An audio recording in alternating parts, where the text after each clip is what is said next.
Ka United Democratic Party haka arpau tarik Lber hajar arpulai kala pelong ya ke Executive Committee ban pynbna ya ke kyrteng jong kyrtong ke parti ban aireng haka eleksyon MLA Sohiong Constituency ke bedang sahteng haduh mynta hadien ke jingkhladnoh jong kyrtong ke UDP Bah HDR Lyngdoh dang shen.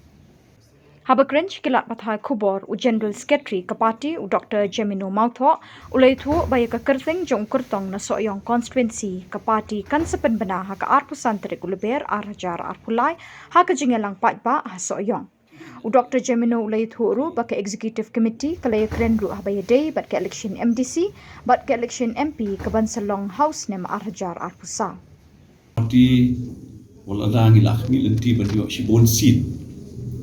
Nomor ngilak kuah mah bengin alam semengi kum ke parti ke state. Dehenre ngihaban burong hi ya ke rai nak kalian jumpat ba ya ke mandit nak kalian jumpat ba. Tinggi haban pediang hun ya ke ni ke ba ngiyok mah. Wala dak ada haduh sidru. Tambah benong pada ba ngilong down and out ya. Nomor kum ke parti nginang yai trehi nang ni syahmat. Nginang yai penklan hi ya ke parti nang ni syahmat. But hari ni kesegi indai tambang iyo ya ke report dan ni bangi review ya ke ni ke assembly election hajar arpulai. Nilai ya kren ru kumno ban kre haka baidei bat ke ni ke election ke ban Shillong Sohiong. Nakadaw jong ka jingkhladnoh jong i candidate jong i Bah HDR Lyngdoh. Kini ru ke seat ke bangi lak pilenti ba. Songsi ya ke jingkhladnoh nak kalian jong i. Dan nak kalian jong i ru wilayah kren.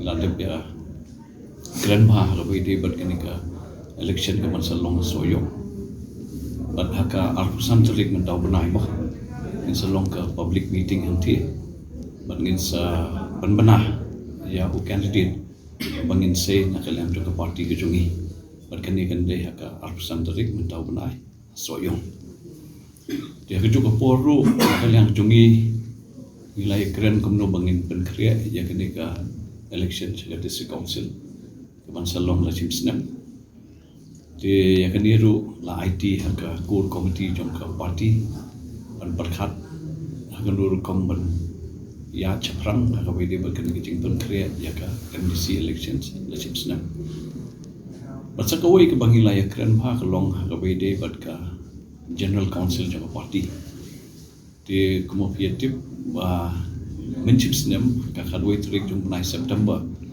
ngila dengan pelong ya ke general council tambah nakadaw jong beting don not jong di assembly elections di ngihaban postpone no ikeni but ngila ya propose pen pelong ya ke general council jong parti UDP how bunai mi mendaw snem